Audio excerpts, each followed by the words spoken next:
Hi, everyone. We will start tonight's event. And just very briefly for me, I'm the events manager at Run and Become. I just want to welcome you all to this event and welcome you to probably one of our biggest events of the year.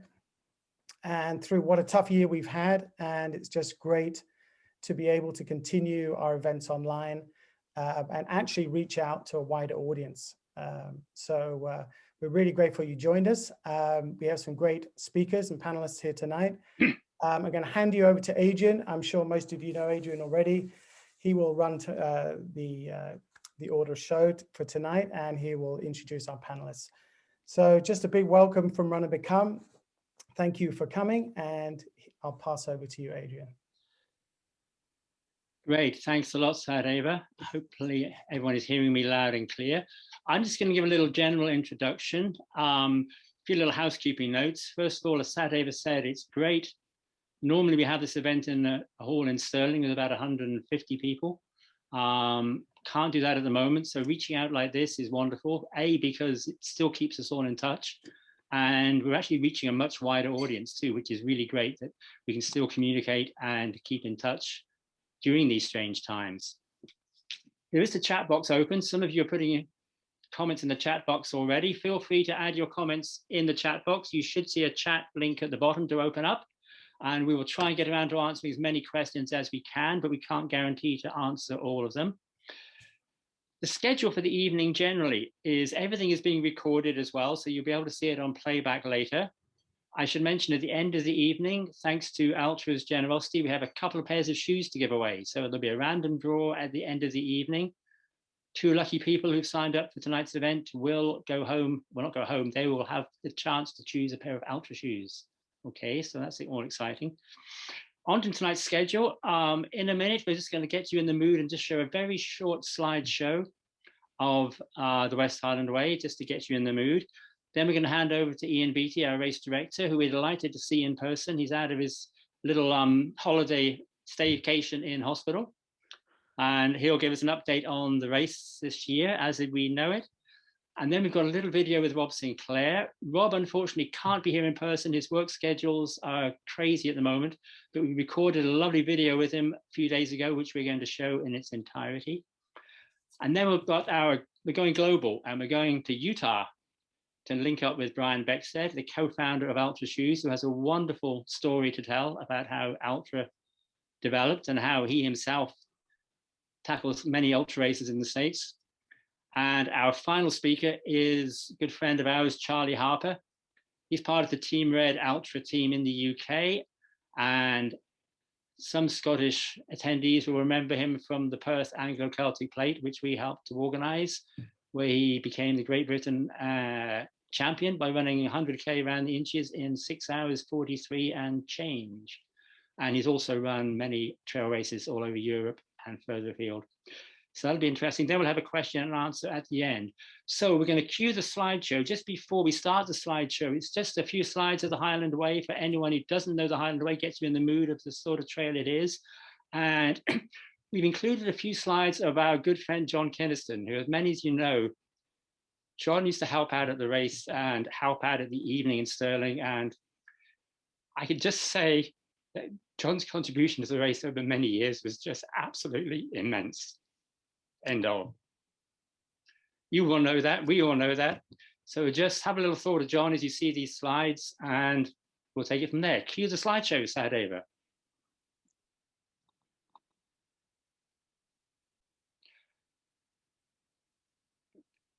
Now I think the sound is muted if I'm aware, so here you can see John. This is Duncan Watson and Bobby Shields in the very first West Highland Way race. Here is Ian at our event last year in Stirling, and there is John talking to Lucy Cahoon, our ladies course record holder. The infamous tunnel at the start of the race. And now we're traveling up Loch Lomond side.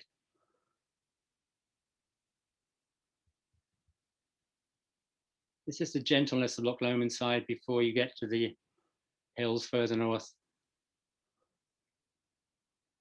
This, for many people, is the favourite view on the race, looking back down the loch from Dario's post. Gosh, there's some running in need of refreshment. And here's Rowan. I think Rowan had signed up tonight. If he's, and our good friend Jimmy Stewart.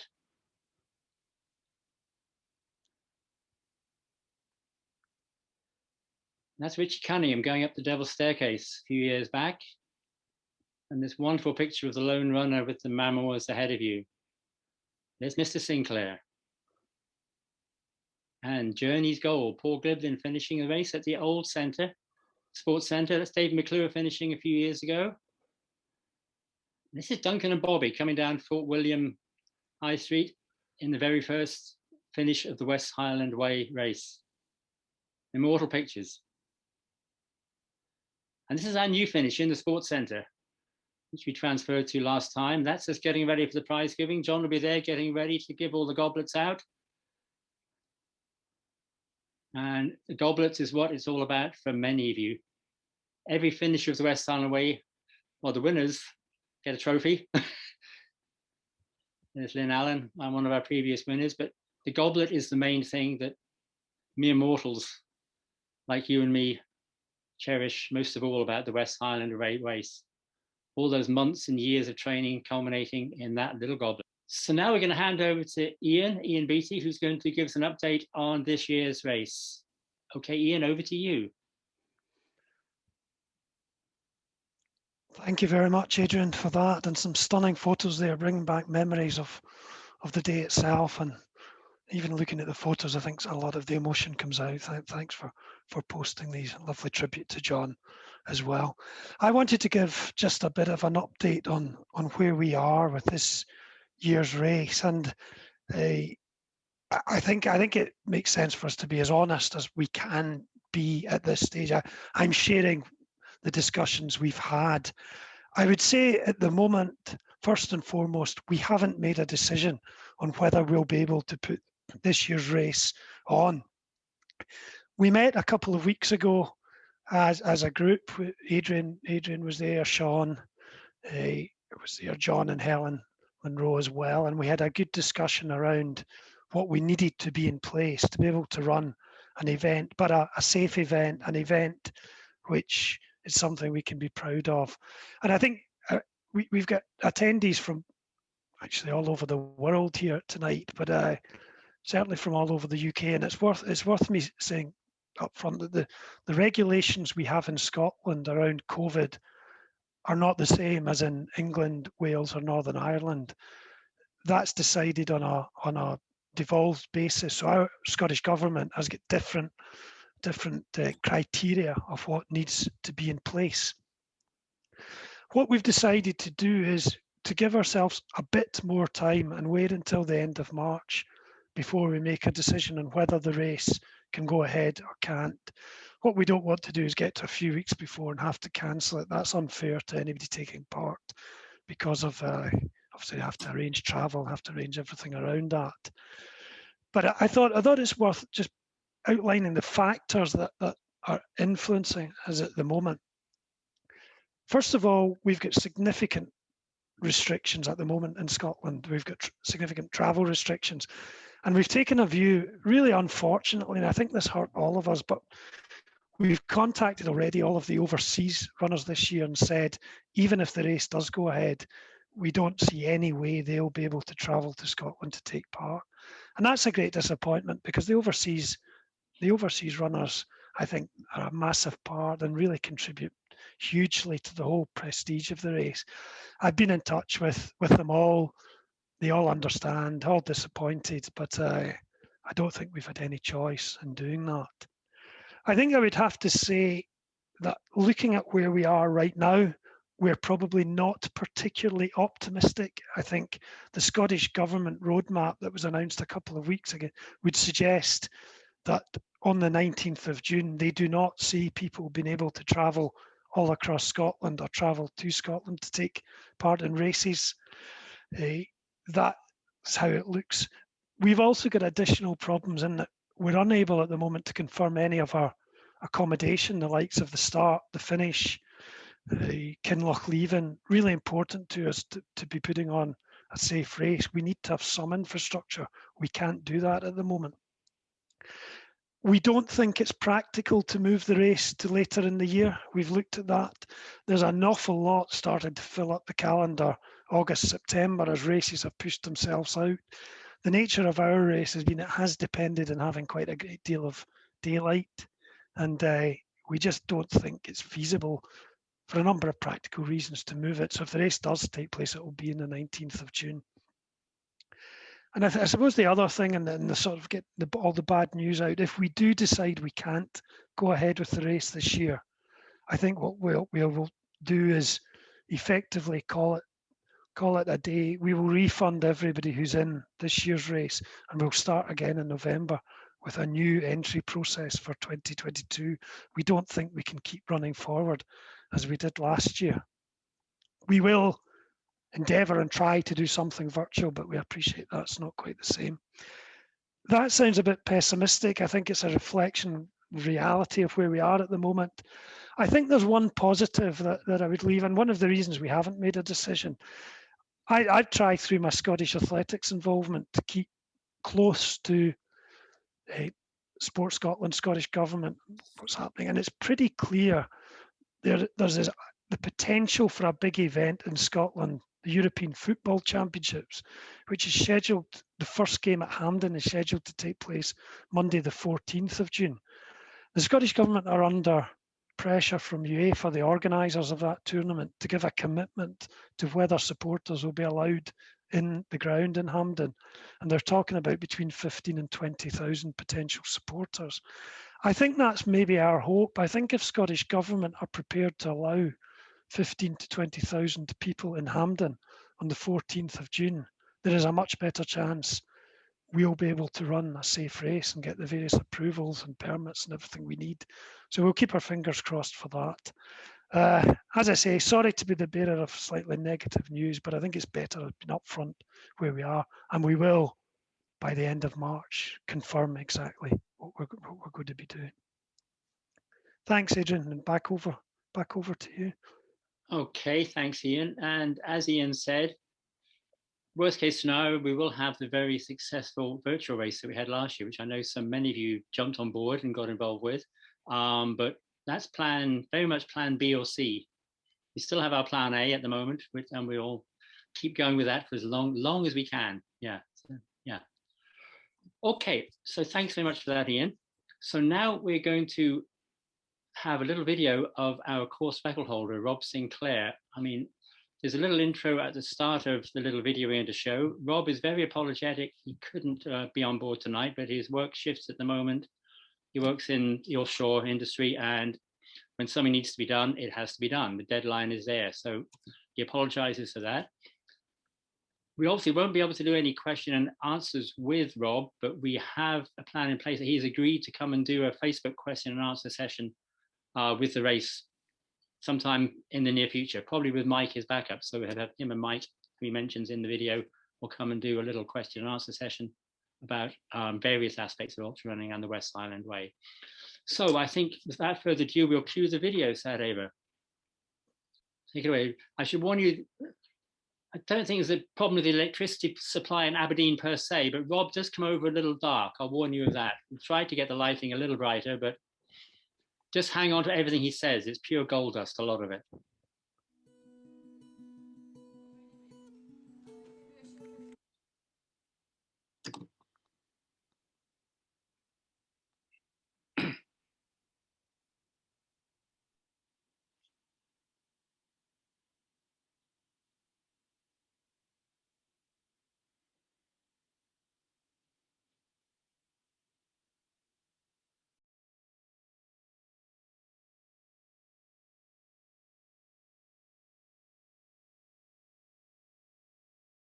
I'm delighted to say I'm here chatting to Rob Sinclair, who's up in Aberdeen.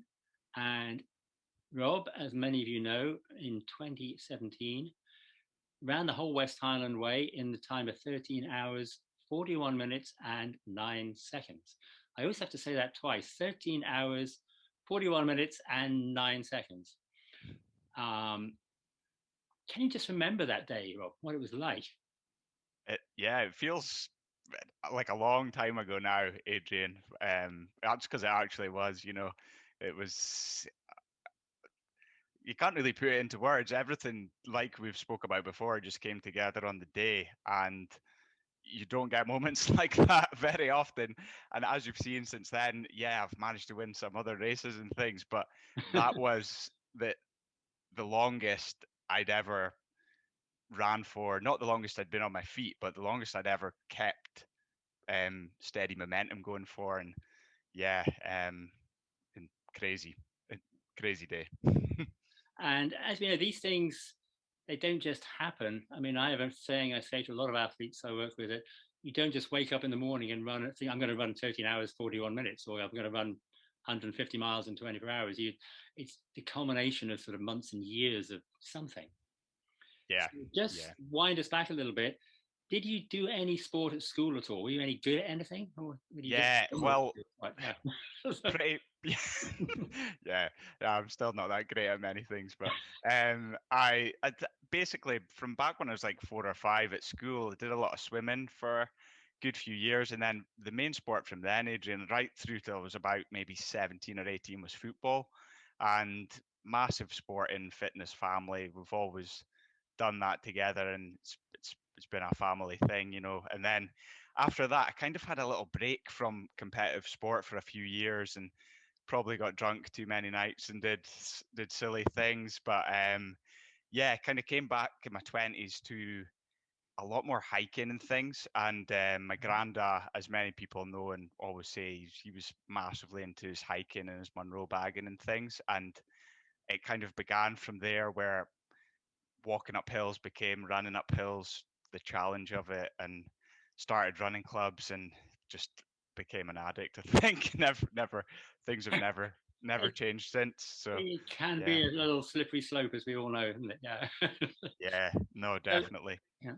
And the first race, or the first ultra I've got a record to be doing, was the Glen Ogle That's right. Yeah, the Glen Ogle mile. 33. Yeah, And more or less, from being an unknown, you finished second in that.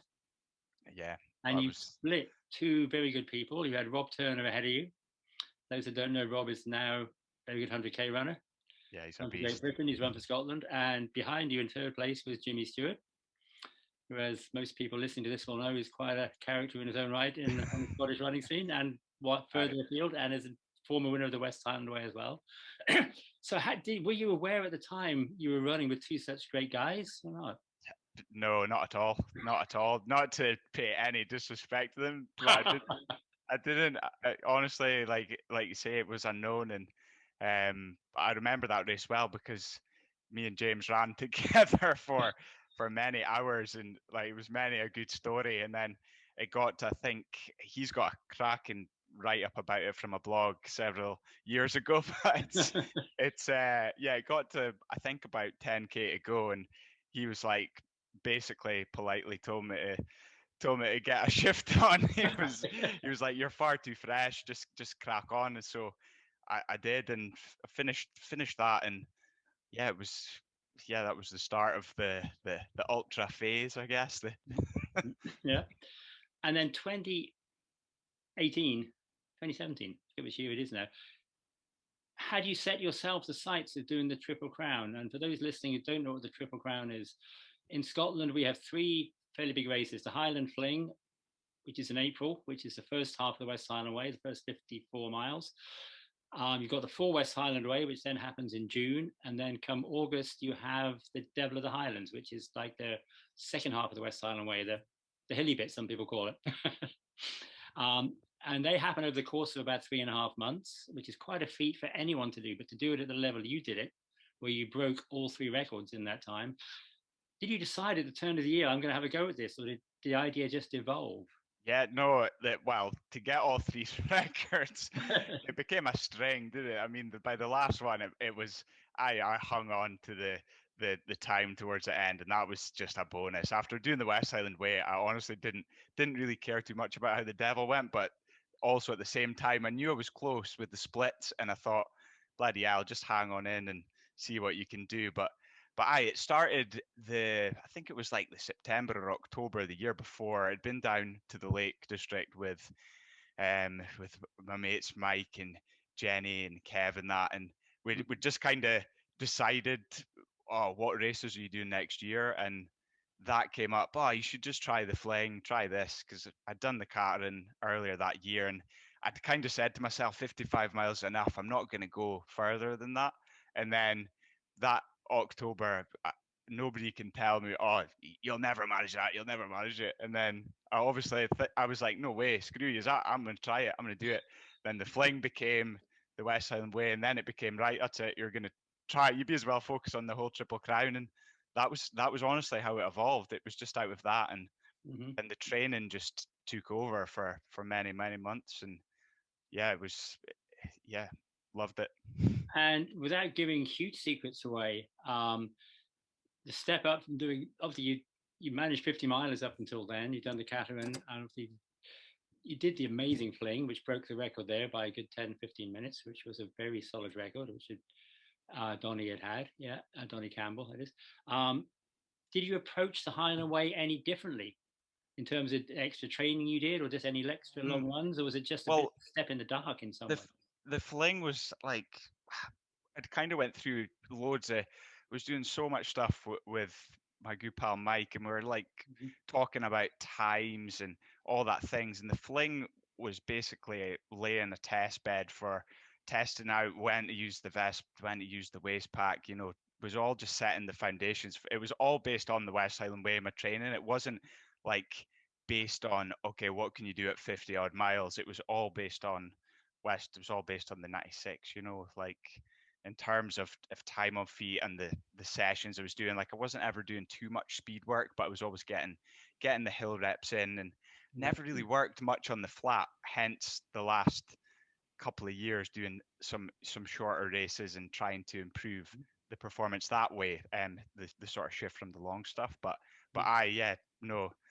not. It was always about time on feet for the West Highland Way. Yeah. And two questions leading on from that, which is basically leading on to perhaps tips for people who are attempting. A lot of people listening to this will be hoping to do the West Highland Way in June. You might have another 100 mile planned somewhere else. It might be thinking in Lakeland or the Arc of Attrition, or the other classic hundreds we have in Britain. Yeah. How much of your training was event specific, you think, and how much it can transfer to other 100 milers? Like, do you have a sort of formula about time on feet, or the amount of time you spend in the hills doing uphills, downhills, etc.? Before the West Highland Way, not really. It was always what was going through a heavy sort of block of back-to-back runs, which I haven't been doing many back-to-back style runs, but then it was my only way with the time I had, being, as you know, that things will change hopefully this year, but with my job and things, as you know, it's always quite a battle against time. So the weekends, the Saturday, Sundays were the key sessions for me, getting as much time on feet. And looking back at the West Highland Way, I think I would do more flat specific training for that now, but all my training was done in the Munros for that, and on the trails, and road runs were very infrequent, you know, just as shove-ins when work didn't allow me to get to the trails or travel as much. So yeah. And obviously you piled the miles in at the weekend. Did you then factor in rest days immediately after? Not really, no. not enough. And obviously, don't try this at home, people. No, you pay the consequence for it in the years later. At the time, you think you're invincible, and obviously it catches up on you as you get older, as everybody else has experienced and knows as well. So yeah, you know, Adrian, what happens? You know, the body breaks. It's life, is it? It's that classic balance. Yes, you've got to push yourself to make that progress, and gosh, if you want to run 13 hours, you know, you've got to push yourself. You know? Yeah. So, but I'd made sure that year it wasn't really a tune-up, but I was able to get a place on it was like a Salomon Ultra Development Academy for ultra running. So yes, like in between the fling and the West Highland Way, I was at like a week camp of running, and we had to do the Annecy Ultra as part of the camp, which I was a bit concerned about so soon before the West Highland Way. But I actually think at the pace that I did that race at, it set me up well, because I was around that course in like 20 odd hours. So I knew I could stay awake all day and night into the next day and consume food all right. So that gave me confidence to know that I could do 13 hours, but obviously slightly faster. Yeah. So that was a nice boost, actually, remembering back to that now. Yeah. And in terms of, to cover a little bit about your training, in the race itself, did you have a set sort of feeding and drinking strategy? Like, were you one of these people who try to get as much in early doors? Yeah, yeah. Or were you sort of steady state throughout the race? Yeah. Well, it was honestly, it was obviously all an experiment, but in terms of that, because you never know what's going to stay down. But yeah, me and Mike had written out a pretty heavily planned thing for what the best thing would be to have at each checkpoint, but then it didn't always go to plan. But then you just improvised on the spot. You know, you couldn't quite get food down, and like I remember seeing you, and I just wasn't in the mood for having some flapjacks or something, so I was glugging down the custard and things like that. It was, you know, it was just keeping down anything you could. Once, especially in the last sort of few hours after Glencoe and stuff, that was the main part to stay alive at. Yeah, from remembering. And obviously, I know you had this plan with Mike before the race, so Yeah. had sort of inside intel on what you were. Oh, yeah. If everything went right, yeah. Yeah, definitely. But as the race progressed, and the dream became when did you actually feel that this dream could become a reality, that you could actually nail this? Yeah. The goal was always get to Glencoe and then see what time you're at and what could happen. Like when we got to Glencoe, that was really the turning point of, I knew that I could push on, you know, from there to the end. I just knew that I could keep going. By that point, it only had a marathon to go, you know, and that's a classic training run. Just try it like a day out, you know, and that was it. Just get the job done, you know. I think you're echoing what a lot of people find, that if they can get to Glencoe, they've almost nailed it. Yeah. Yeah. A lot of people haven't done that far. Some people don't do 95 miles in training, but anyone listening to this who's attempting 100 miles for their first time, it's like if you can get to that 2/3 point, you can more or less psychologically know you've nailed it, right? Yeah. Yeah, I agree, definitely. The main thing I would say is people love getting into ultras and everything, and I'm all for that and things. And it would probably be, before you do a race, say you think it's gonna take you 10 hours, then just get yourself out and do 10 hours in some way or form. It doesn't have to maybe all be running, but time on feet, movement time, even if you split up with some cycling and running or something, like you bike out to the Monroes, do a lap, come bike home, just so you know you can move for that long, because the confidence that gives you is massive in training, and it's the perfect time to try it, you know. I think you're echoing a lot of people, and even just there are a lot of people get into ultra running from a hill walking background. On long summer days in the hills, 10, 12 hours, wherever they live. Even it's just doing things on the coastal paths that are up and down. It's just absolutely that background of time on your feet over a sustained period of months and years almost. It's the years that build up that you don't realize maybe what you're quite training for, you know, and you can put it all together and you surprise yourself a lot of the time. Yeah. And in terms of Highland Way specific, as a lot of people know, the bigger climbs come in that last marathon, basically in the last sort of 25 miles of the Highland Way. Someone looking at the Highland Way for the first time, or even someone might be playing Lakeland 100, where there's still some climbs in the last 20 miles or so. Is there any way you think people can factor that into their training so that they can cope with the tiredness and the fatigue and the hills? Yeah, definitely. I mean, in terms of training specifically for the course, then getting down there for recce runs is perfect. You know, if you can get there a few times and see the whole course and know what's to come, that's a huge factor on the mind, isn't it?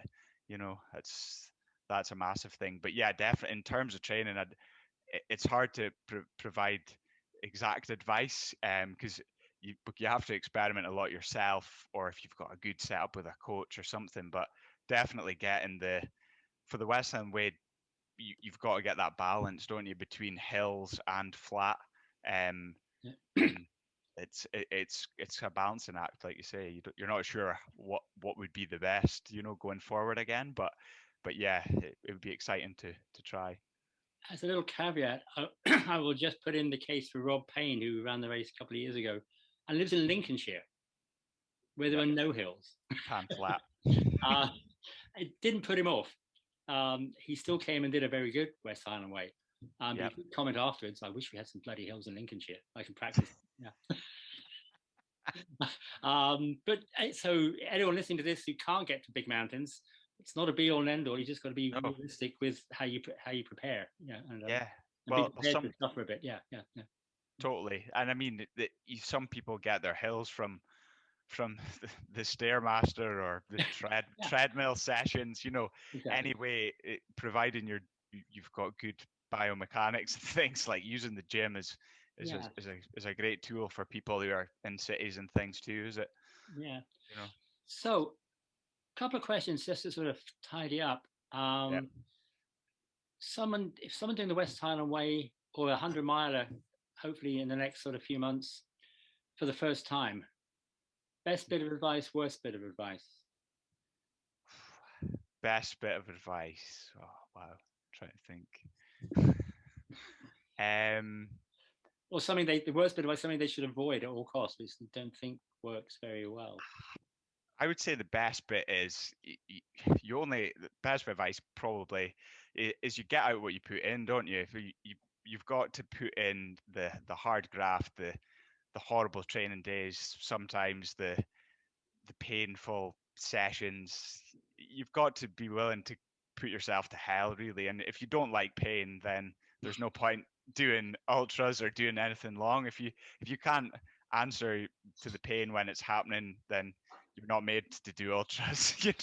You've got to be kind of a strange and enjoy like the burn and the pain a little bit, but it's totally worth it at the end.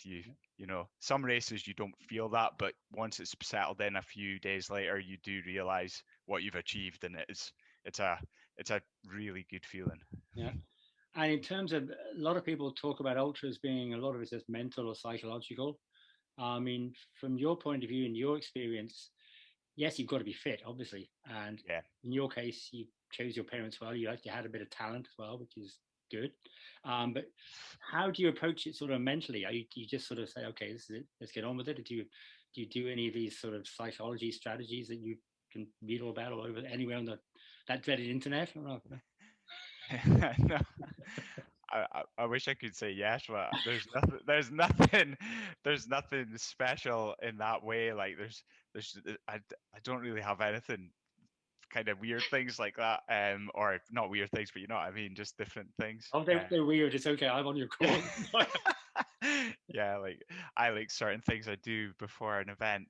No, I think just getting yourself into that zone where you're preparing yourself to sort of like battle with just yourself, like ignore what everyone else is doing in a race, because as much as it gets you in an ultra, it's you against yourself more than anything. And the longer it gets, the longer you have to be comfortable to spend in your own mind, and you'll learn things about yourself that can help you in loads of other ways in your life as well. It's a testament of your discipline, isn't it? And yeah, fabulous. So and what are you doing these days? I mean, you'll still run. Obviously, your work gets a bit in the way. Yeah. What do you have any plans for this year? Well, if there's so basically the last year has been a write-off, and I have stayed quite fit, but I have also just worked so much to save money for the sort of next steps with things. And like on the side, I've been studying to be a personal, like do my level 3 diploma for personal training and things just now. So hopefully by the summer I'm in a good place and qualified to start a new career path, really. Who knows what's going to happen with COVID and things, but in terms of running now, obviously last year I had a few niggles and injuries working through things, and this year I kind of quite tempted to get back going into some long stuff.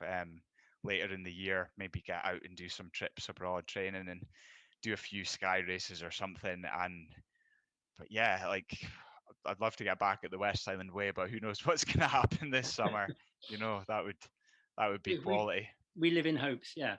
Now, last Yeah. year at the training night in Stirling, we had the ladies course record holder Lucy Cahoon there, who was fascinating to listen to. Yes, yeah. And she had her own thoughts on whether the ladies record could be broken, and she's darn sure it can be. Yeah, definitely. And she's also frustrated, not frustrated, she's mystified no one's done it yet, because she's held the record for about 13, 14 years now. Yeah. In your opinion, you've put this sort of mark up there, this 13 hours 41. Number one, do you think you could better it, or do you think there are guys out there in the UK, leave aside all the big shots from abroad, who might be tempted to come to Scotland? Is it worth going for? Definitely. Yeah, I mean, 100%. I'm surprised since 2017 that no one's ventured over here from somewhere in the world or something. Anyway, you know, like when the years when you had like Hal doing it and stuff and things like that. You know, I'm surprised no one's been attracted to it, but there'll come a day where it's definitely breakable. Definitely, if things go well, I mean, I would love to break my own time, but like we've said, you just don't know what's going to happen. I mean, I think I could do it. It just things would, it's. I'd like to think I've improved since then, fitness wise and things, but like you say, like the preparations and things, are key, and you never know where things are gonna go. I'd love to give it a crack. Like I'd love to, if time allowed and I could get a good training block before it, I'd love to do it as when the race is, or as one of those fastest time things, or whatever. It'd be quality. Yeah. Well, Rob, it's been fascinating chatting to you. I'm sure everyone else who's listening to this feels the same. Thank you so much for giving up your time, and we look forward to seeing you on that start line in Mulgai one future year. Yes, definitely. No, thanks, Adrian. That's been brilliant. Thanks a lot. Okay. Thanks ever so much, Rob. Okay. Cheers.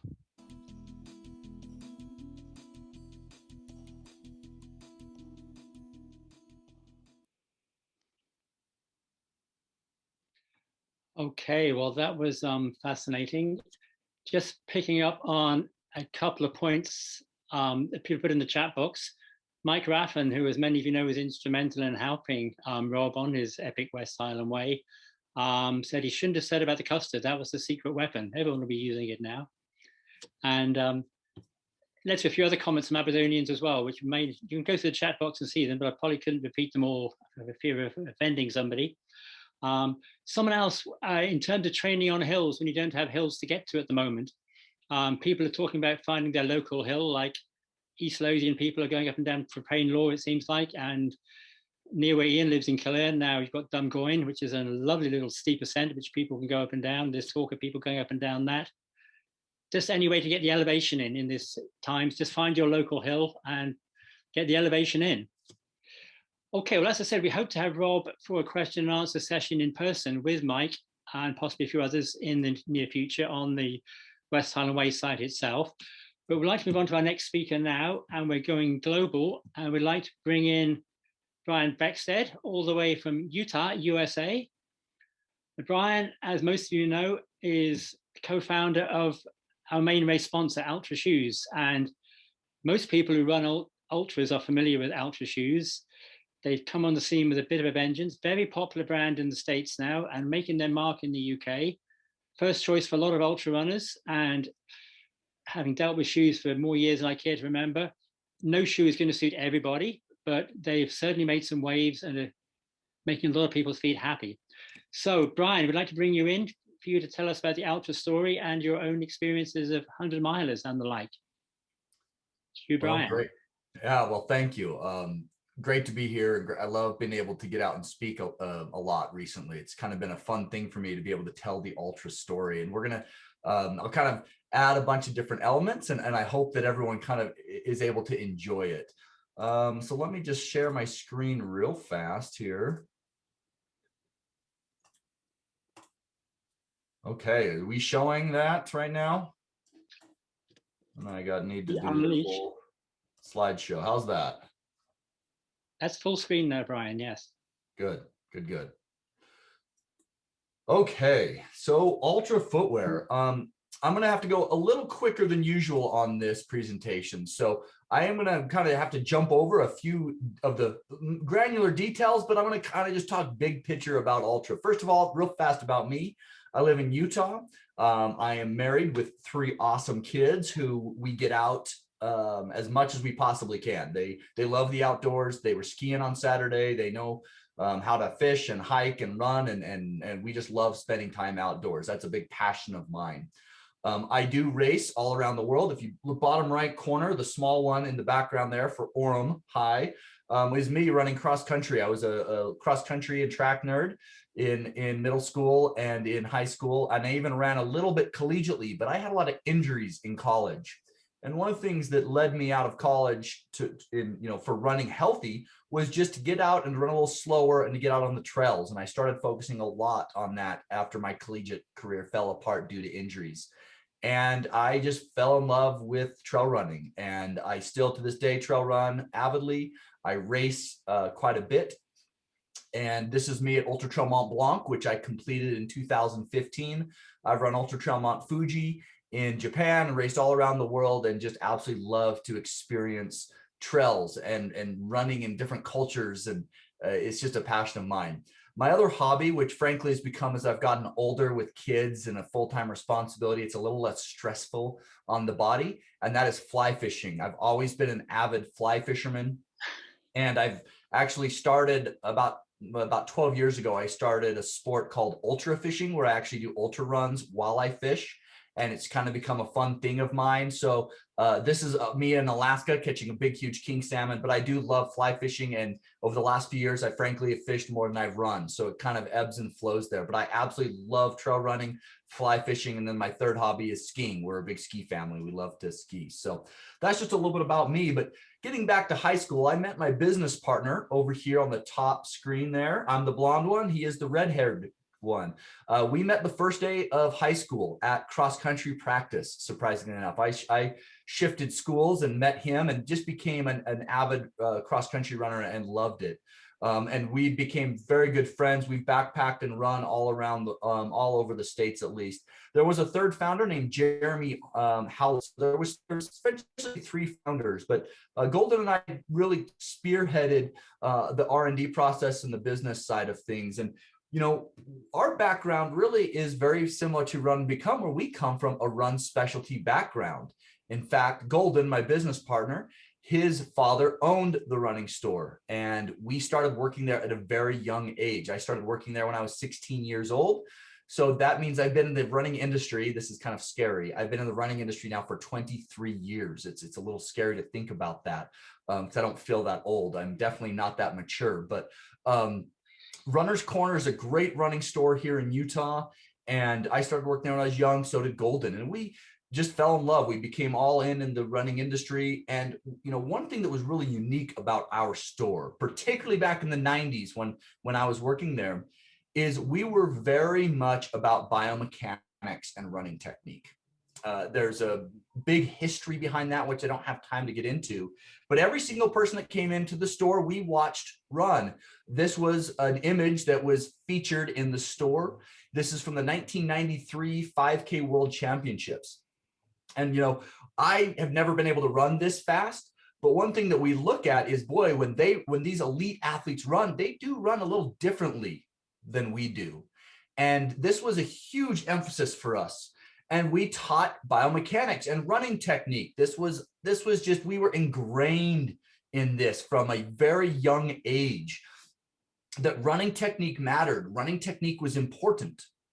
And as we got into, throughout school and then in college and university, where we were teaching people how to run, but also looking for scholastic projects. My degree is in exercise science with an emphasis in outdoor recreation management.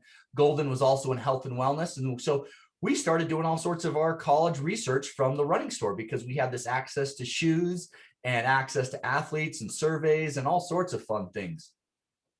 And one thing that we discovered is that as we started watching people run a little bit more closer up, particularly with everyone's emphasis on pronation, really close up on the shoes, we like to zoom out. And as we zoomed out on that and looked at things from a sidewards angle, we started recognizing that people ran differently in different shoes. If we just put someone on a treadmill, watched them run in one shoe, and then watched them run in another shoe, the angle of impact was different for different people. And that's when my business partner had this crazy idea of saying, well, you know, if we watch people run barefoot versus in shoes, they run better barefoot from a mechanic standpoint, but we still want, you know, the cushioning. And that's when he had the idea of, what if we just take out the elevated heel in the shoe? And I know everybody, it seems like, oh, well, this is obvious, right? At the time, okay, you know, a lot of you people have been in the industry for 15 years ago, pretty much every single shoe on the market, and absolutism here for the most part, the heel was twice as high as the forefoot. There was a 24 millimeters of cushioning in the heel and 12 millimeters of cushioning in the forefoot from the midsole. And that's when Golden, in his home toaster oven, put a shoe in the toaster oven, heated it up just enough to where the glue started to boil, and he peeled back the shoe and made it, as you can see, flat. Okay.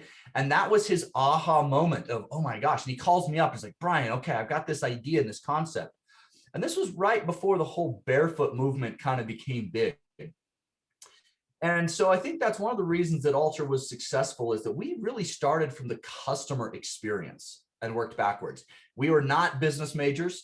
We are not, did not have that background. We were running store managers, and diehard runners.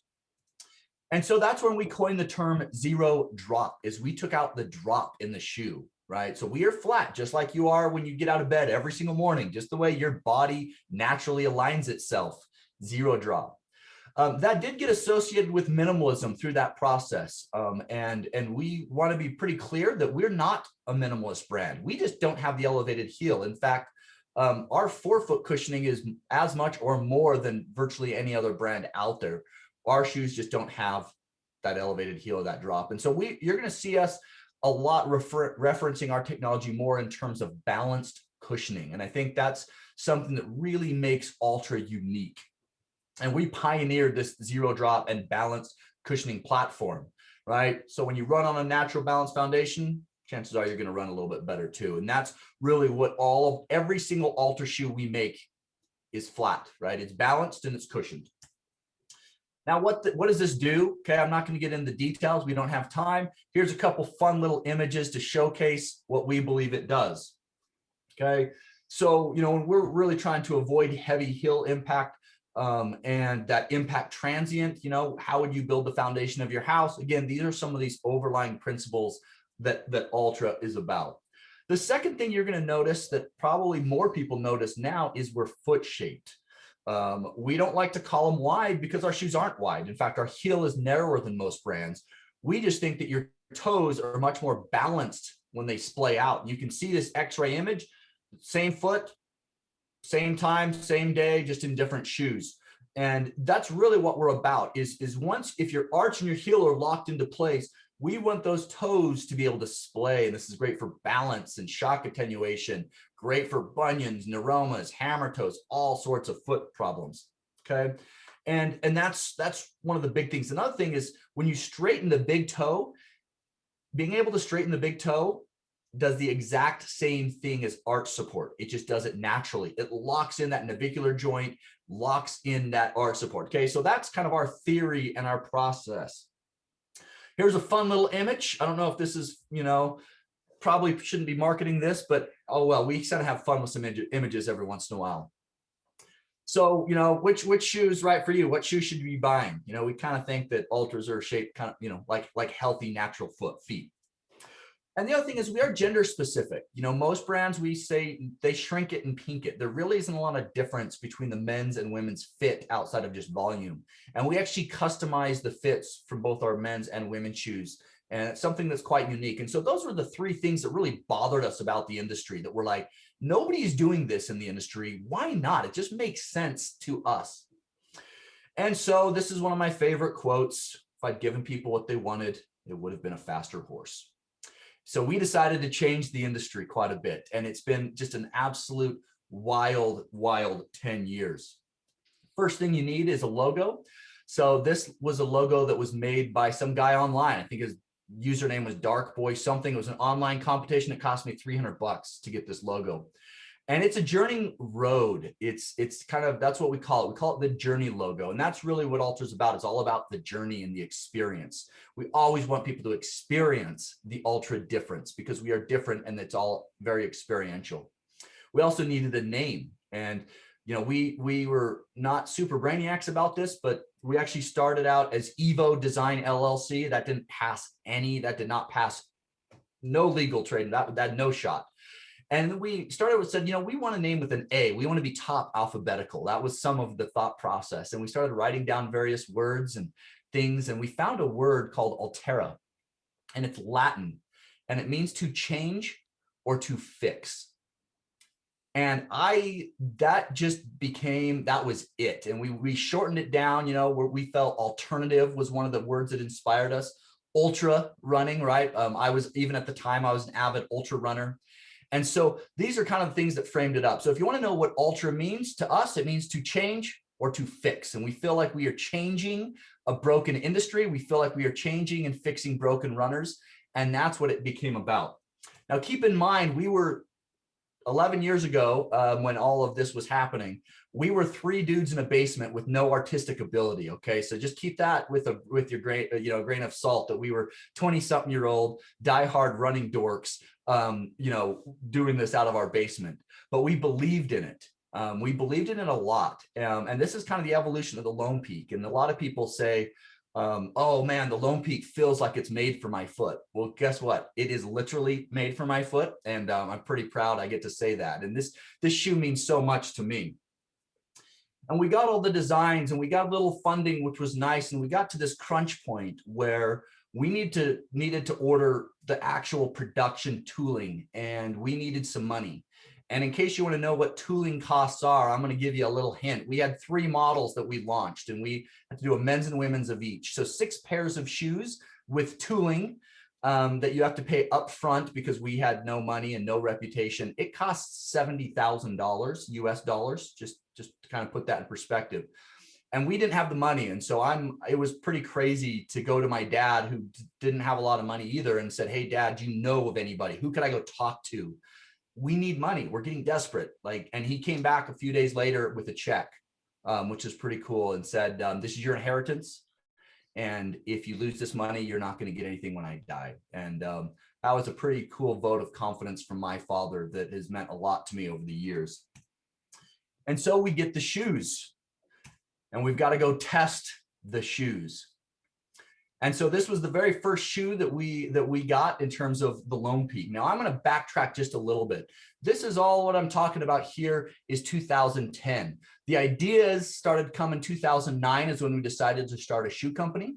2010 was the year of, okay, like, how do we do this? We need funding. Let's get some designs. Let's find some factories in China and so forth.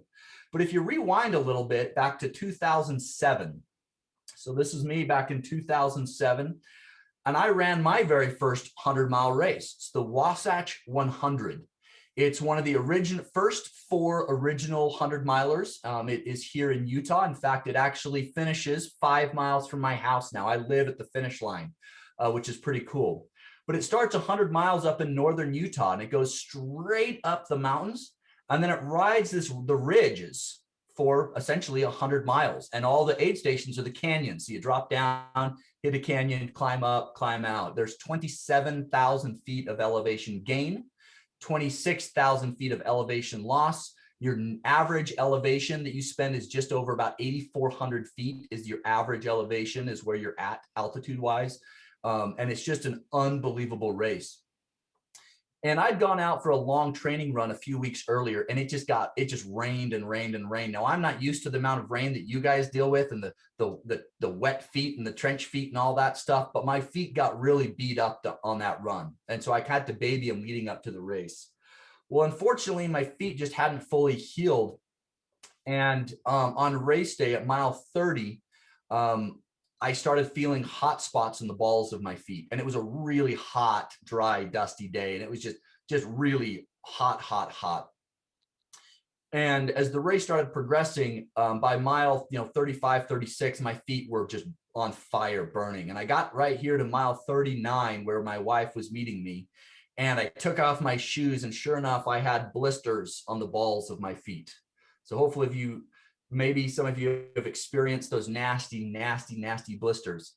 And my wife tried to pull me off the course and said, well, that was fun. Your first 100-miler, you gave it a shot. Let's go home. And I said, give me the duct tape. And so we began duct taping my feet, and which worked. And I kept going out on my 100-miler experience. And then at mile 60 on a really rocky section of trail, the duct tape ripped. And not did it just rip off, it actually took the skin with it. And it happened at one at mile like 58 and one at 61. The balls of my feet essentially ripped off. And so I was running, and I didn't get good pictures of that. I should have gotten the gory details. I didn't realize how significant this would be at the time. But we duct taped my feet, and I just hobbled in. It was the most singular, painful experience of my life. I do not want it to happen to anyone. So as we but I did get to the finish line of Wasatch 100. I still made it, walked, hobbled all the way in, but it was just an amazing experience. I hated it, but at the same time, like we've already referenced, ultra running is just painful. So if you don't like pain, you probably are in the wrong sport. And so as we look, to 2010, 3 years later, those shoes that I mortgaged my dad's house and my inheritance for, they actually arrived 2 weeks before Wasatch 100.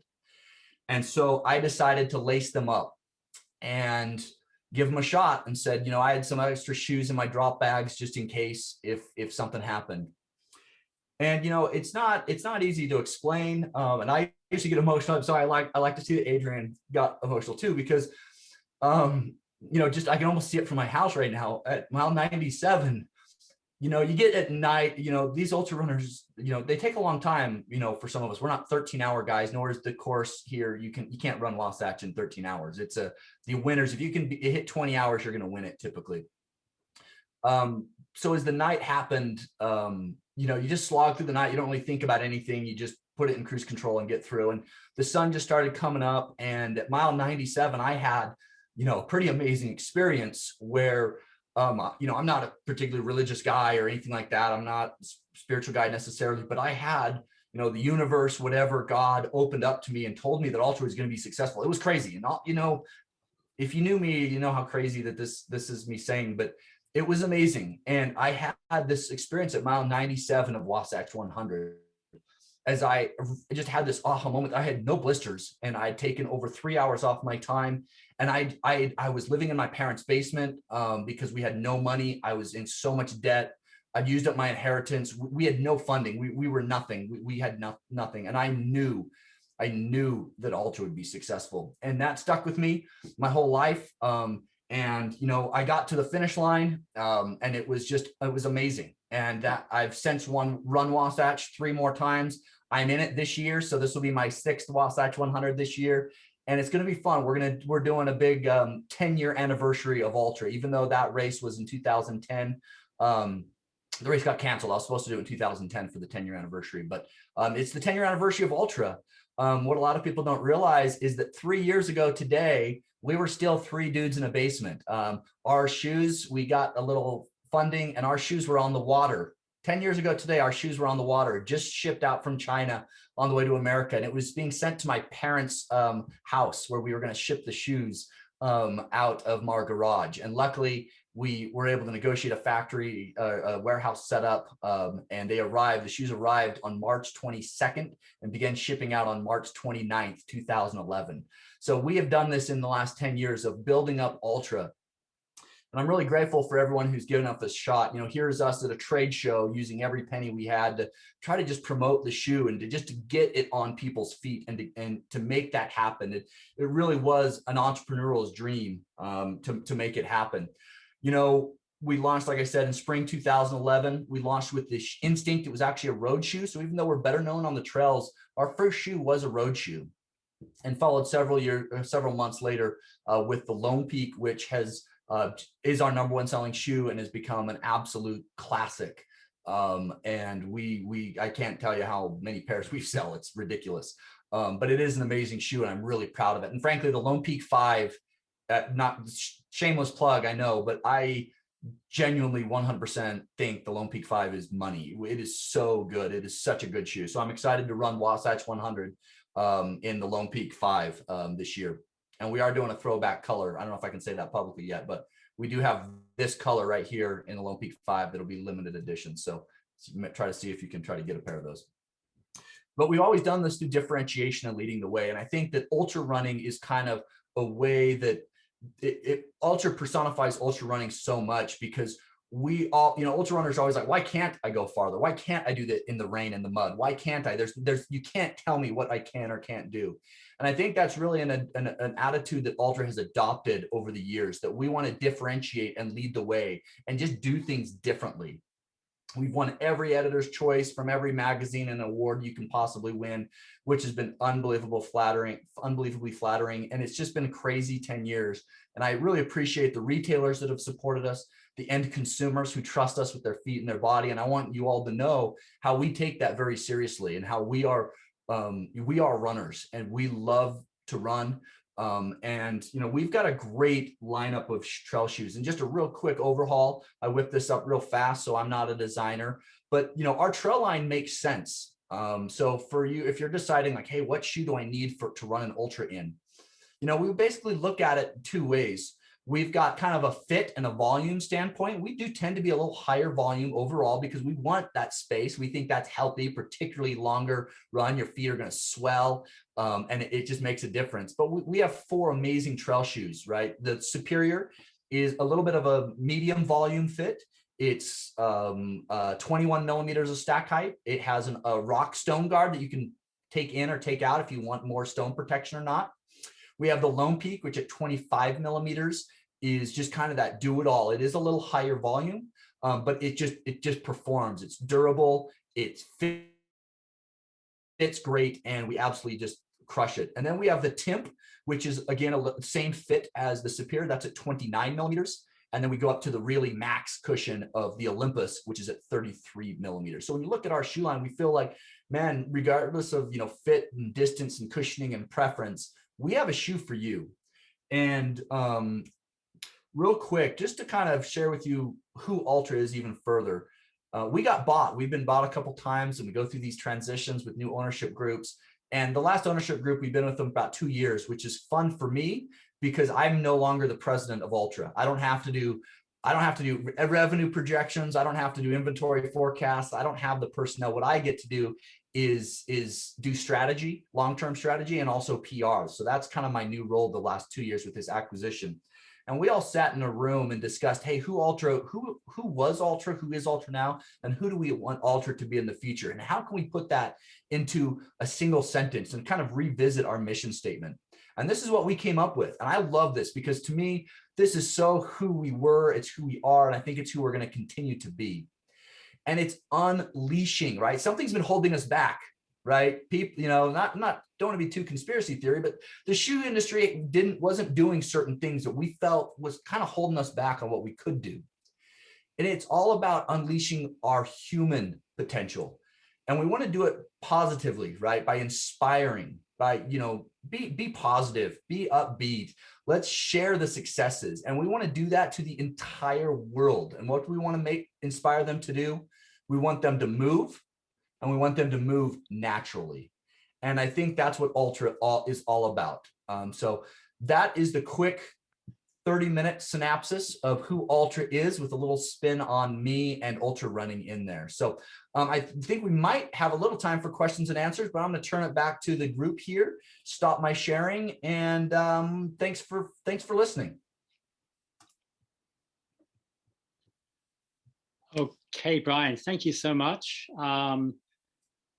It's just nice to listen to someone so totally passionate about everything. And at Run and Become, we have one of our catchwords that there's a runner in all of us. And I think you illustrate that totally. Yeah, you have a dream, and it doesn't matter whether you're doing couch to 5K, your first park run, or you're doing 100 miler. There's that little runner inside of us just wanting to get out and just experience life in general. Okay, yeah. So the chat room is going a little bit busy while you were talking there, Brian. Yeah, you have a lot of fans already, which is great. People loving their Altras. We had, where's my little note here? Donna Pass was asking, how do Altra fare with runners who have Achilles issues? It's a common question we get asked in store as well. Yeah. Yeah, Very good question. Yeah. Thanks, Donna, for the question. Yeah. You want me to hit that up? Yep, sure. Yeah, I think that one thing that we've done, you spent a lifetime of your shoe shortening your Achilles unnaturally. And so a lot of times when you do get into an Ultra, there is that drop, which is going to load up the Achilles a touch more. The one nice thing is that most of it's going to be lower calf with that. We like to call it the Ultra transition. The more cushion you have, the less issue it's going to be. It has a lot to do with cushioning. It also has a lot to do with drop. So if you are nervous about that, highly recommend going to more of a Timp or an Olympus in the trail line. And if you are nervous, start slow, alternate your shoes. You don't have to jump straight into a shoe. In fact, doesn't matter what brand you're in, I usually recommend alternating for a couple weeks regardless. And so the other thing is you can always strengthen and stretch the Achilles too. My favorite, if you're nervous about it, is start with eccentric loading. Get on a stair, right? Drop it, really drop that Achilles and raise it back up. That's eccentric loading. That's something that physical therapists recommend all the time for Achilles problems, whether you have an Achilles problem or not, or whether you're going to an Ultra or not. That is what a lot of physical therapists recommend. And again, that's going to drop, negative drop, right? And that's how you strengthen an Achilles. So for us, you have to be careful with it initially, but we actually think it's very, very healthy for your Achilles. And frankly, we think it's healthy and just natural across your entire body. But that's a great question. Make sure to transition. If you're brand new to Ultra, you're nervous about it, take your time, get more cushion. Those two things will help you transition to Ultras usually pretty seamlessly. I'll put a little caveat in there because with Donna's question, I wasn't sure whether she had an existing Achilles problem. And if you have an existing Achilles problem, we'd probably recommend you see a physio to get to the root of that as well, as a little caveat. But we have a lot of history of customers that run and become. If they can get the root problem sorted, Ultras are absolutely fine. Yeah, but don't ignore any ongoing injury issues you might have had for a long while. Get to the root of them and find out what's really causing them, and then you can more or less run in anything within reason. Another question related to zero drops. Brian D was asking, I'm not sure about the zero drop. How is it best to transition to that? Which is a similar question, but again, it's people who've had a high drop, are nervous for going straight away to a zero drop shoe. Yeah, I think the easiest way is to test it out and see how your body reacts to it. Everybody's different. Everything's a spectrum. So if you go out for one of your easier runs, let's just hypothetically say that kind of an average to small run for you is 5 or 6 miles, run on that. And then the next day, are your calves sore? And if your calves are sore, keep them on your shorter runs, right? If your calves aren't sore, then graduate it to a little bit of a longer run, right? Then try it on a 10-mile run. If your calves are sore on the 10-mile run, take a little more time, right? Listen to your body. We feel that most people, it takes anywhere from 2 to 4 weeks for most people. Now, everyone's a little different on that, right? And again, if you are nervous about it, go with more cushion than less. More cushion, that the cushioning does help that transition. So, in normal times, we would normally have demo runs from the store in Ultra shoes, which is a very useful way of people trying them. We've had a demo day at one of our training weekends on Loch Lomond side, which was very popular. Obviously, with COVID, we can't do it at the moment, but as soon as things are back to normal, I'm sure we'll be having demo days at the store again, where you can come and try Ultra shoes out on a demo run. One very topical question here, or two, how do you actually pronounce Ultra? Is it Ultra or Altra? Depends if you're in America or England, right? Is it Nike? Is it Nike or is it Nike? Because in America, it's Nike. In America, it's Ultra with an aw. We got that aw. We're from Utah. We're out west. We're Westerners.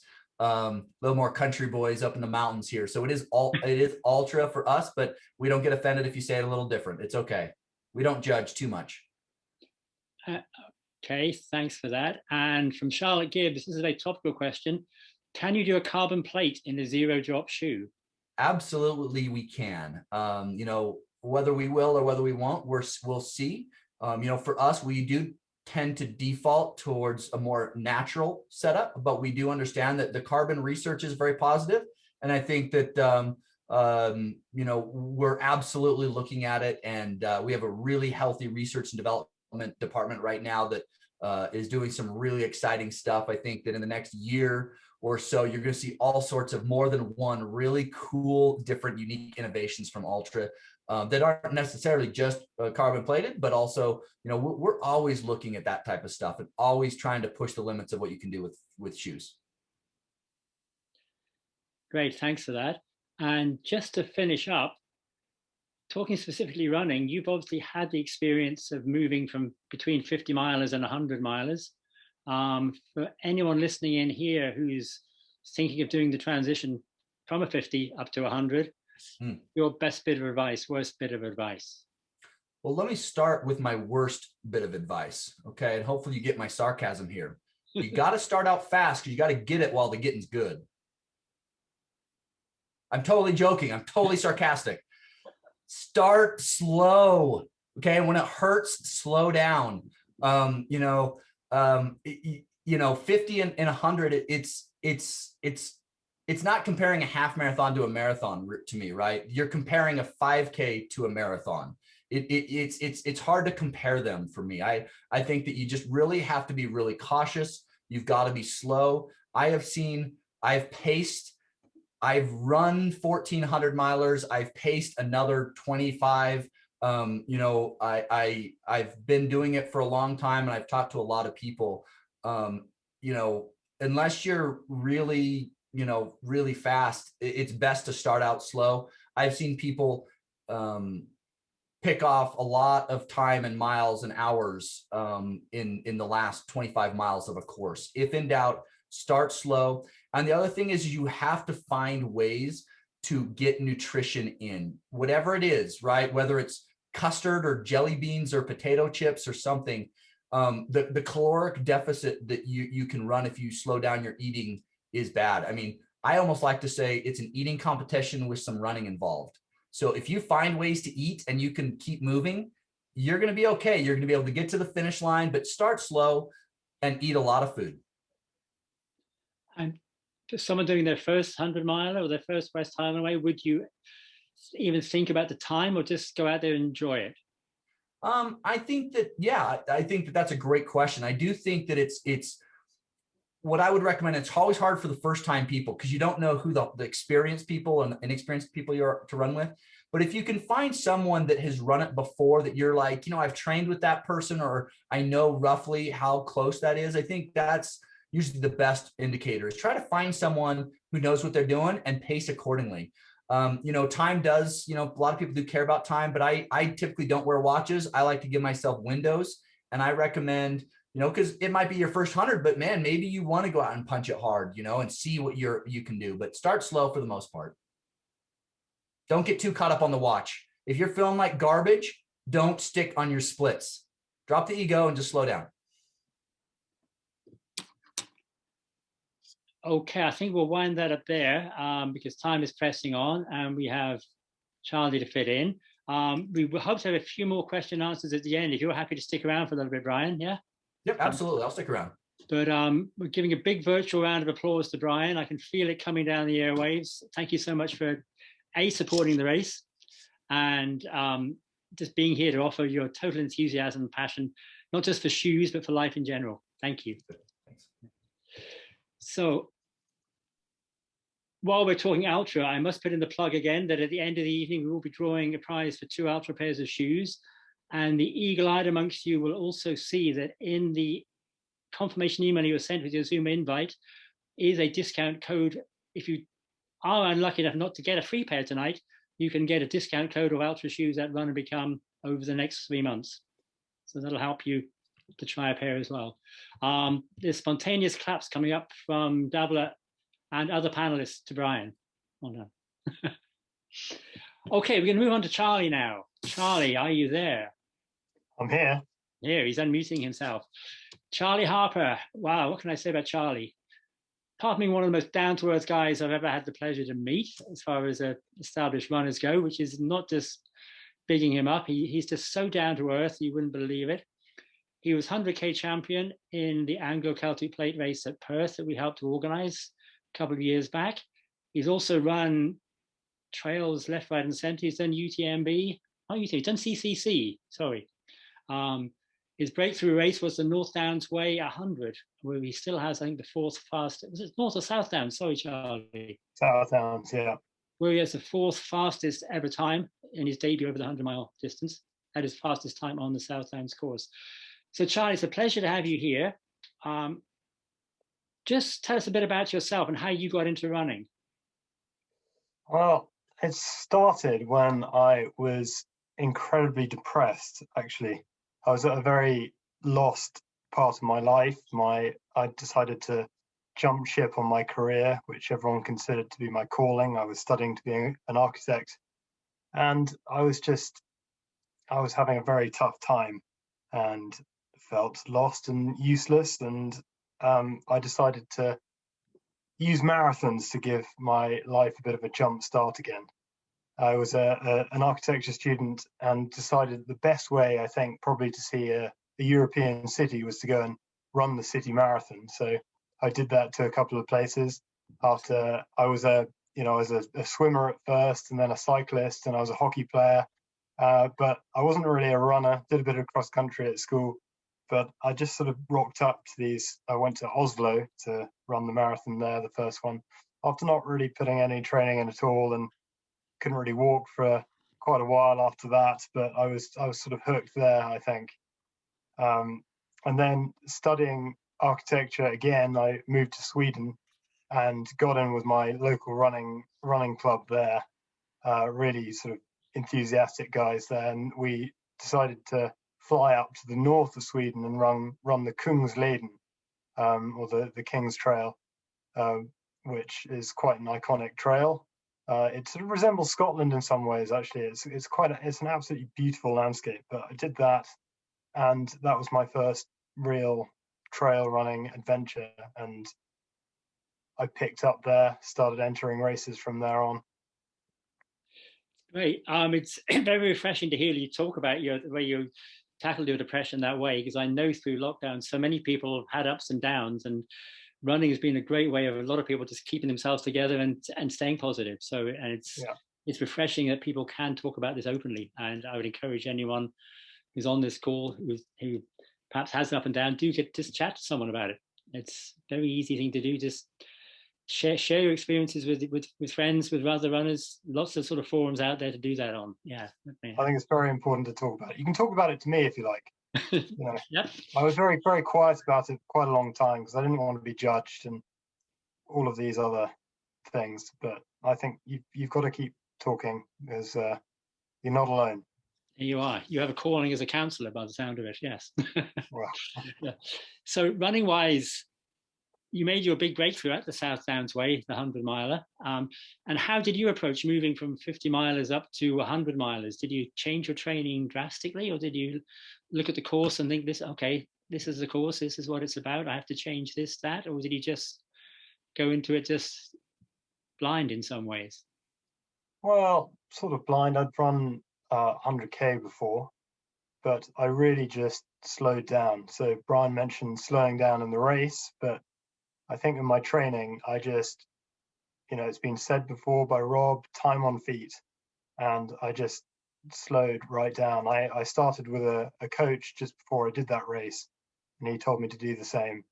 And there are times where I thought I had to sort of run to a sort of perceived effort and my heart rate and all that. And there are times where I thought, I'm just running. This is barely a run, it's a walk. But I think that's how you build an engine.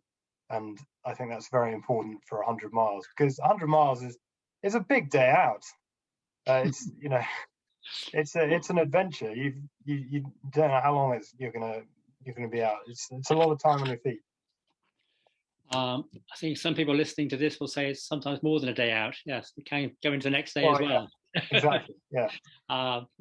And you obviously did the South Downs Way, and you went across and did the CCC. And how did doing something like the CCC and the climbs there compare with like the lovely rolling hills of the South Downs?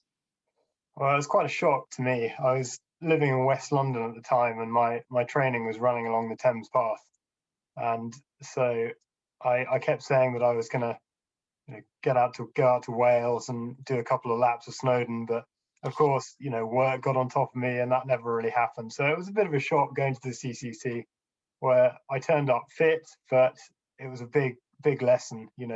Get your mountain legs, train for the race that you're entering, and that was actually when I started running 100k road races, because that was what I had, and it paid off. So hopefully when I'm living in the mountains, which I hope to one day, I'll be able to train right. But obviously you've developed this great engine, and you've developed a lot of very good speed endurance. For those that don't know, Rob now has his marathon time down close to 2:30, and has achieved 50k when he ran the fabulously scintillating time of 2 hours 59:59 at the Gloucester 50k. That must be an interesting last mile, I would imagine. There's a great photo of the finish where you can see my face distorting into all sorts of weird shapes as I suddenly realized that it's on and it's time to go. Yeah. It's a bit like Rob getting to Glencoe and realizing the reality is there, except he had 25 miles to go. You probably just had the clock in sight at the end of the straight. But a very elite band of Brits who run sub-3 for 50k, which you obviously translated to what is still the fastest 100k run in Scotland at your effort at the North Inchepurse. Now, I know you've also run in Sweden at the Ultra Vassen race, where you came third 3 years ago. Was it 2 years ago? Lose track with the COVID. We've all lost the year somewhere. Yeah, but 2019. I'd like you now to shamelessly name drop and say who won that race. That was the man of the hour, Jim Walmsley. Okay, most people have heard of Jim Walmsley. If you haven't, look him up on Google him, YouTube him. He's a useful little runner. You've had he's man of the moment in some ways, one of the best ultra runners on the planet. But you've obviously met him and spoken to him. How does Jim come across as a human being and a person? He's a lovely guy, actually. And my wife met him, and we had a good chat at the finish. And I'd met him out in California actually a couple of months before, and he was really generous with his time. And I was a little bit taken that he was keen to talk to me for so long. So that was nice. So what was the best bit of advice you picked from that little conversation with Jim? I don't know whether it was advice actually, but it was just an interesting conversation. I should have asked him for advice. That's a good point. Yeah. And a huge element of the West Highland Way to everyone involved in the wider family is the whole crewing element, because everyone who does the West Highland Way has to have a support crew helping them. And you've crewed at a few races, but you had the experience of actually going out to the Western States a couple of years ago and crewing for a good friend of yours. I'll name drop again. Tom Evans came third in the Western States 2 years ago, 3 years ago now. 3 years ago, must be, yeah. 2 years, 2019. And Charlie was out there as part of Tom's support crew. So for people on this call who've never done support, who have done support, just tell us a little bit about how you were involved in supporting someone like Tom on a race like the Western States. There's a lot of similarities to helping on a race like the Highland Way, of course. Yeah. Yeah, I think actually being with Tom on that race, that was quite an eye opener to proper race preparation. Tom knew what he wanted, and he made sure that he had everything in place. I mean, everything was meticulously planned. He had excellent crew like me to help him, but yeah, no, it was just fantastically planned down to every minute detail. But I was out there as his pacer, so I got to run almost the last sort of 40 miles with him, which was a joy, and it was quite a learning experience. Yeah. And in terms of the preparation of someone like Tom, how much were they taking with them, and how much are they leaving to pick up at aid stations or when they met your support crew? They had the works, everything that Tom could have wanted. But I mean, he planned out everything that he wanted at each aid station. But there were optional extras there, sort of laid out for him. So if you want to crew someone, there's actually a film that was made, which you can see on YouTube, where it sort of shows the sort of setup, and you can see how well it works. Great, yeah. And have you helped crew at any other races for friends of yours? No, I haven't actually. No, I keep meaning to. There have been a couple of other pacing options, which last year things didn't quite work out, but I think it's important to give back. So if anyone needs me on a crew, I'm here. Yes.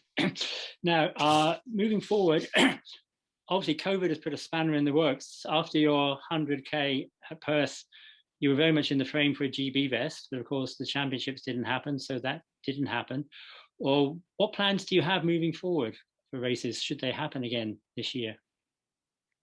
Well, I guess it's tricky to say with such uncertainty, but I was meant to be out in Slovenia for a multi-day in June, but I'm keeping all options open at the moment.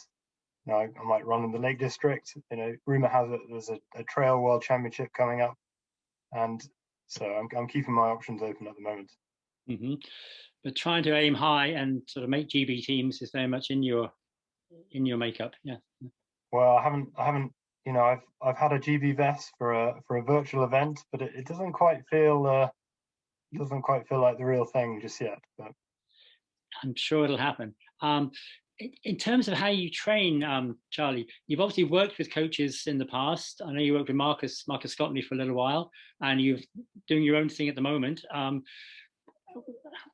For people listening in on this, what advice will you give them about coaching? Is it essential to have a coach, or do you need to sort of have just people around you who you can tap into to get advice from? Yeah. I mean, it's always good to talk to other runners to see, to hear strategy and but I think consistency is generally the key in coaching. And if you've got one person that knows you very well, I think that's incredibly important. I mean, a training plan is sort of tailored to you, and you've got to have a consistent feedback with that person, so you can adapt to changes, and you can adapt to external factors like workload, and you can adapt to where you're running or what you want to race. And so I think certainly for me, getting a coach was really when it all started. I think just having that consistency in place. Beforehand, I was all over the place and made so many mistakes, and still do, but I started to make less mistakes when I got a coach. Yeah, it's often said it's almost like it's like learning to play the piano. You can sit at a piano and bash out a tune, but if you've got someone standing behind you and says, play these notes in this order, things start to fall into place a little bit and you play a tune. Yeah, absolutely. Yeah, it's a very good way of putting it. Yeah. Now you obviously we're going to shamelessly mention Altra shoes. You obviously are a big fan of Altra shoes. You're part of the UK Team Red. I'm indeed, yeah. How did you become convinced that Altra shoes worked for your feet? Yeah. So yes. I mean, it's sort of somewhat cliche. I read Born to Run about 9 or 10 years ago, and thought, yeah, I'm gonna run barefoot. I think that's the best way to connect with things. And I actually ran the Kungsleden up in Sweden in some barefoot shoes, which fell apart. So I had pretty much barefoot exposed to the Arctic. So I had fun with that. But I'd already had that sort of transition into Altras, and it just so happened that one year I actually got a stress fracture in my foot, and then through the rehabilitation process, I don't know, I didn't feel quite ready to sort of go barefoot again because it felt like my foot was very vulnerable. So I sort of tried to find a suitable cushioned shoe, and I have quite wide feet, and so finding shoes for me has always been slightly difficult. My toes just go through the sidewall, which is always an incredibly uncomfortable thing to happen. But Altra, I just they just fit my feet, very comfortable. You know, I use them for everyday shoes as well, because they just, you know, feel designed for me. Mm-hmm. So that was my way in. Yeah, that's an important point, because a lot of coaches and even sort of biomechanicists, that's the right word, probably not, but when people are looking at the whole lower profile shoes, you have to ask yourself the ratio of how much time do I spend on my feet each day or each week period. And if you're on your feet a lot, you've got your running time and your exercise time, and you might be a chef, you might be a postman, you might be someone like me working in retail who's on their feet hours and hours. Should they look at a very close look at the footwear they wear in their everyday life as well as for running? I think so. I mean, I certainly do. I'm on my feet a lot of the time. I'm a landscape designer, but I'm a gardener most of the time. So actually, that's a question for Brian. Altra actually ever going to be? Would they ever consider putting a steel cap in those shoes? Because, you know, I love my Altras, but I need to stop a fork going through my foot. So if you could fix that for me, that'd be great. Sometimes you just have to stay in your lane. You know, we're staying in our lane currently. So I think that's about 4 or 5 lanes over. It might be a long time before we get there, but not anytime soon. So don't hold your breath. I think that's fair enough. Yeah. I think as runners, as well as sort of shoe companies, you look at your strengths and you deal with them and cope with them. And Brian and Altra have obviously found their strengths and they're sticking in their lane. Yeah. And it's a nice lane to be in. Yeah. Okay, so I'm just looking at the chat box now. Someone's responding to your coach. Coaches are invaluable, even just a few sessions. My coach changed my whole style and put me into Altras, and I've suffered very few injuries since.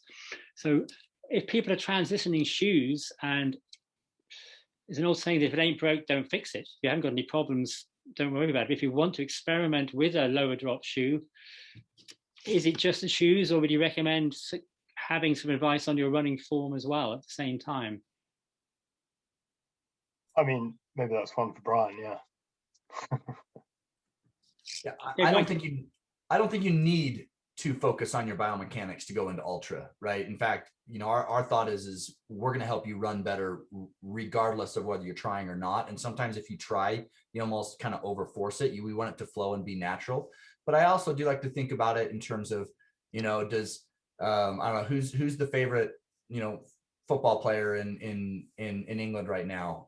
You know, does LeBron James ever stop practicing his free throws and his dribbling techniques? You know, the answer is no. And so I do think that there's an element of biomechanics and running technique that no matter how long you've been running, no matter how good you are, it's always nice to kind of think about how you can run more effectively and always, you know, utilize biomechanics into your running regime, whether you're in Altras or whether you're not.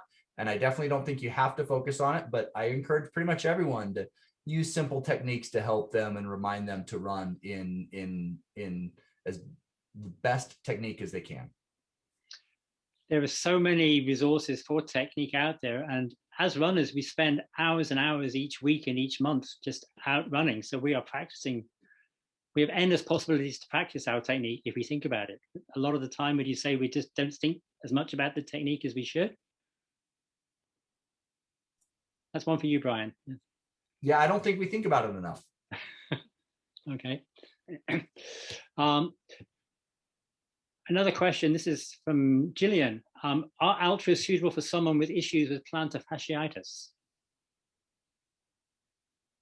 I mean, I don't think the shoe's made for that. I think that if, you know, or Charlie, is that for you? Do you want to answer that one?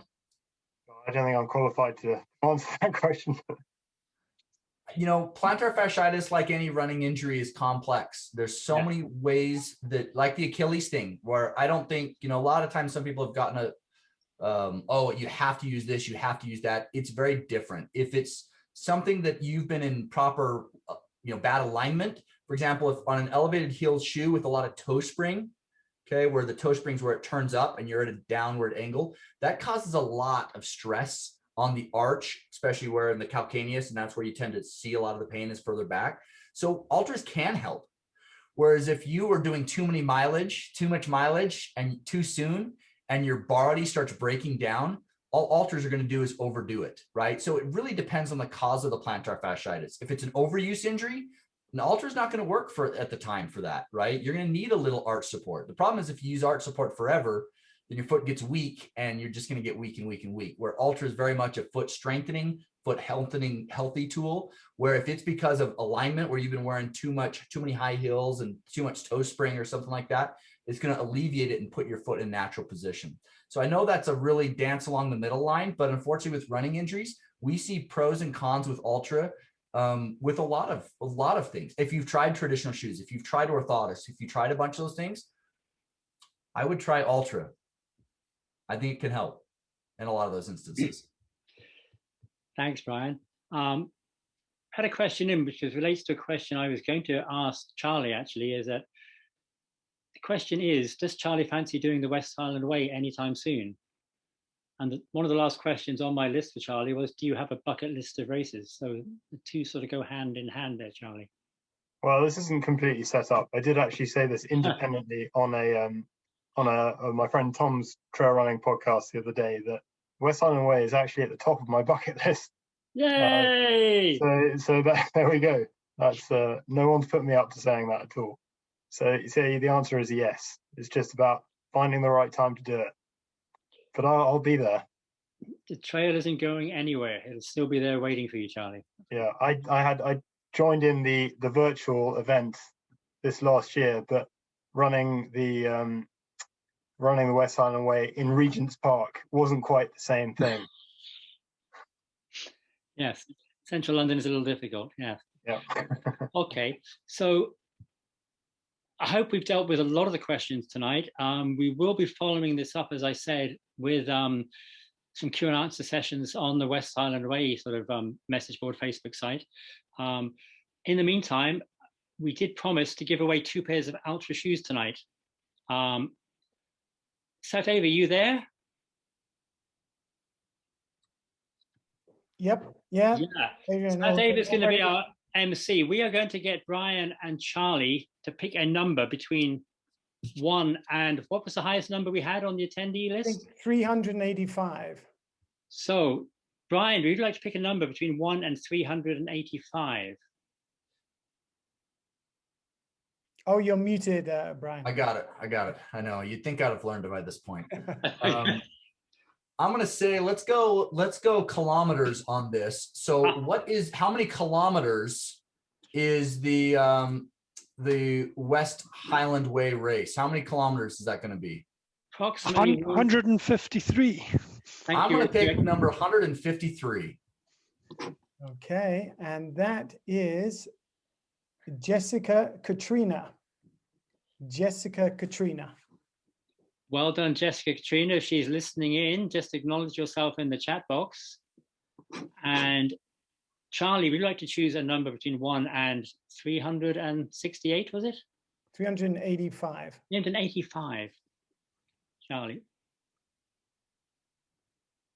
Oh, Charlie, should we go imperial then? What is it, 95? 95 miles. We'll go with that. 5 is Scott Fergus. Scotty, well done, Scott. Nice one, Scott. We will be in touch with you about you getting a pair of Altra shoes from Run and Become, courtesy of Altra. Well done. And don't forget, you do have a code in your Zoom attendee for a discount of a pair of Altra shoes. I would just like to thank everybody for tuning in tonight. The interest shown in the event has really blown us away. And I'd just like to hand over to Ian to say a few words just to close the evening out on behalf of the race. Thank you very much, Adrian. There's just a few quick thank yous I'd like to say before we wrap everything up. Firstly, I'd like to thank Altra and Run and Become for the support given to the West Highland Way race over a number of years. It's really gratifying to have such long-term sponsors and sponsors who understand the culture of the race. We've really appreciated the involvement of Altra and Run and Become, so thank you for that. I'd also like to thank tonight's speakers. I think it's been fascinating to hear. Thanks to Rob for the interview he did. Thanks to Brian and thanks to Charlie. But a massive thank you to Adrian for pulling all of this together and for asking all the questions and for doing that. So thank you to you all, and we'll update reasonably soon. Let's keep our fingers crossed for some positive news about this year's race. Thank you. Thank you very much. And Saturday, would you just like to update on this, the fact that this will be it has been recorded and will be going on the website shortly? Yes, so we are recording this. It'll take us a couple of days to get it up on the website, but do check out the website, go to the Run Better section and then go under videos, and this video should be there for everyone to see, so you can share it with your friends and anyone who couldn't make tonight's event.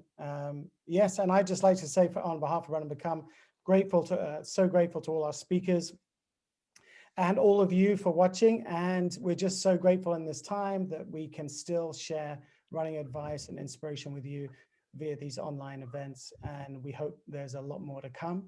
And of course, like Ian said, a big thanks to Adrian for putting this together, because it's really been one of our most successful events of the year, so much appreciated. The chat box is going crazy with thank you, so thank you to everybody. Yes. Good night. Okay, signing out. Okay.